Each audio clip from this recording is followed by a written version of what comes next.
বাবা বর্ধমানেশ্বরের আবির্ভাব দিবস উপলক্ষে আমরা গেলাম কাটোয়া। তো চলুন ব্যাপারটা খোলসা করে বলি। ইংরাজির 11ই আগস্ট এবং বাংলার 25শে শ্রাবণ এবছরের ডেট অনুযায়ী বাবা বর্ধমানেশ্বরের আবির্ভাব দিবস পালন করা হয়।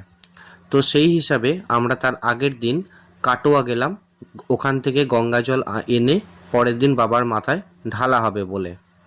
তো প্রায় বিকাল 3টে নাগাদ বেরিয়ে আমরা প্রায় রাত্রি 8টা নাগাদ কাটোয়া পৌঁছই, যেহেতু সেদিনকে প্রচুর জ্যাম ছিল।